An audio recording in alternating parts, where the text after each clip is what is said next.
Саламатсыздар қыздар жігіттер, бүгінгі біздің әңгімеміз NL компаниясының джентльмен шайы және простатит жайлы болады.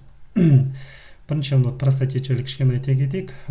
Простата қуық асты безі, бұл өте маңызды роль атқаратын еркектің денсаулығында бір маңызды орган болып табылады. Оның көлемі греческий жаңғақтың көлемімен бірдей. Ол қуықтың астында орналасады. Бұлай қарапайым тілмен айтқан кезде бұл өте маңызды бір перекресткте орналасқан орган. Бұның негізі қызметі бұл простатный сокты бөледі. Простатный сок бұл сперманың қозғалуына және тамағына керек. Сонымен қатар простатаның тура ортасынан қуықтан шығатын уретра шығады. Мен жаңа маңызды перекресток деп атқаным осы жерде. Сондықтан бұл екі зәр шығару және жаңағы половой жыныстық қатынас кезінде керек орган болып табылады. Сонымен осы простатаның қабыны простатит деп аталады. Простатиттің себебі бұл көп адам қозғалмаса, адам толық болса, компьютерде көп отыратын болса, жалпы креслода, кабинетте көп отыратын ер адамдарда кездеседі. Екінші, бұл иммунитеттің төмендеп кетуі, инфекциялық аурулармен ауруы, бұл жыныстық жол арқылы берілетін инфекциялардың түрлері. Сонымен қатар бұл ер адам көп немесе керісінше аз жыныстық қатынасқа түсетін болатын болса, сол кезде бұл простатит деген ауру пайда болады.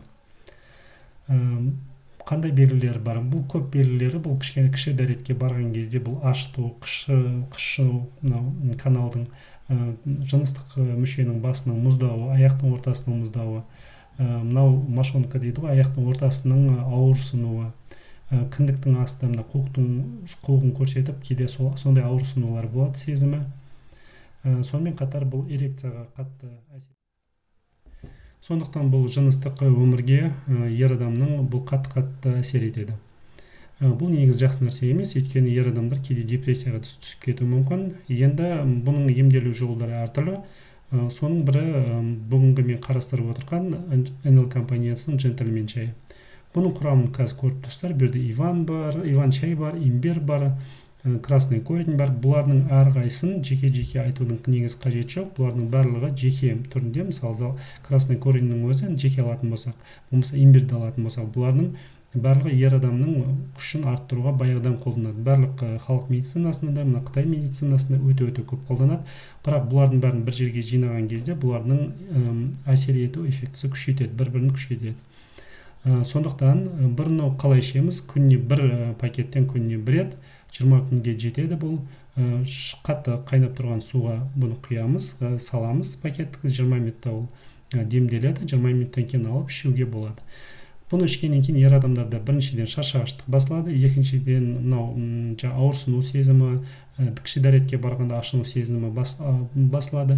Жалпы ер адамның өзінің күшін таңертең мысалы ерте тұрады, шаршағыштығы басылады. Өйткені бұның давлениені кішкене көтеруі мүмкін, мысалы, сондықтан давлениесі қатты жоғары адамдар болмаса, қалыпты жағдайдағы немесе кішкене төмен жағдайдағы адамдарға бұл оң әсері өте керемет. Сондықтан NL компаниясының джентльмен шайын көріңіздер, ішіп. Бұл енді біз айтқанменен сіздер өздеріңіз ішіп көрсеңіздер, сол кезде результатын көресіздер, сол кезде сіздер қалай айтсам болады, басқа адамдарға рекомендовать етуге болмаса, үнемі осы шайды қолдануға сіздерде мүмкіндік пайда болады. Тыңдағандарыңызға үлкен рахмет. Сұрақтарыңыз болса қойыңыздар, каналға подписаться етіңіздер, лайк қойыңыздар, комментарий. Егер де қажет болатын болса, кез келген сұрақты қойыңыздар, жауап беруге тырысамын. Сіздерге үлкен рахмет.